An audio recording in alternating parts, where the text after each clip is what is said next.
কাফিরের টার্গেট কোনোদিন দুনিয়াবি হয় না, মুমিনের টার্গেট থাকে পরকালীন। কারণ আপনি আমি খুঁজি সফলতা, খুঁজি সামান্য সময়ের মধ্যে, আপনি আমি সফলতা খুঁজি এই দুনিয়াবি সময়ের মধ্যে। কারণ দেখুন, সফলতা দুনিয়ার মধ্যে নেই। কারণ আল্লাহ সুবহানাহু ওয়া তাআলা বলছেন, কুল্লু নাফসিন যায়িকাতুল মাউত ওয়া ইন্নামা তুওয়াফাউনা উজুরাকুম ইয়াওমাল কিয়ামাহ ফামান যুহজিয়া আনিন নার ওয়া উদখিলাল জান্নাহ ফাকাদ ফাজ ওয়া মাল হায়াতুদ দুনিয়া ইল্লা মাতাউল গুরুর। আল্লাহ সুবহানাহু ওয়া তাআলা বলছেন, জেনে রাখুন, মুমিন ব্যক্তি তারা এটা জানে যে প্রত্যেক মানুষ মৃত্যুর স্বাদ সাধন গ্রহণ করবে, আর প্রত্যেকের তাদের প্রাপ্য অনুযায়ী তাদেরকে দেওয়া হবে। তাদের মধ্য হতে তাদের আমল যেটা জাহান্নাম থেকে বাঁচিয়ে তাদেরকে জান্নাতে নিতে পারবে, তারাই হলো সফলতা, তারাই সফল কাম। এটা আল্লাহ সুবহানাহু ওয়া তাআলা কোরআনে বলছেন।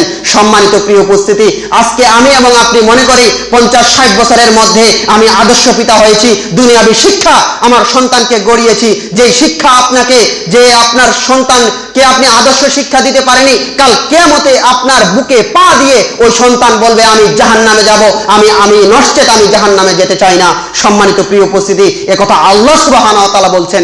আর দুনিয়াটাকে বলছেন ওমা হায়াতুদ দুনিয়া ইল্লা মাতাউল গুরুর, এটা ধোঁকার সামগ্রী ছাড়া আর কিছুই নয়।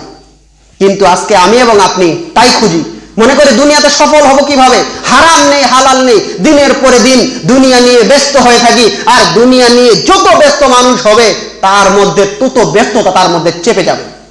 কারণ দ্বীনি ইলম মানুষকে সম্মানিত করে, অপমানিত করে না। আর ইলম আপনি দেখেন, আপনার সম্পদ হয়েছে, এই সম্পদের জন্য মানুষের জীবন যায় কিনা।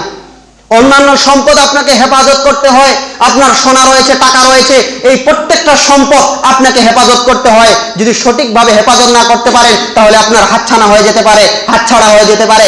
অনুরূপভাবে যদি দ্বীনি ইলম যদি আপনি অর্জন করেন, তাহলে এটার কারণে আপনাকে সম্মানের চেয়ারে আপনি আদিষ্ট হবেন।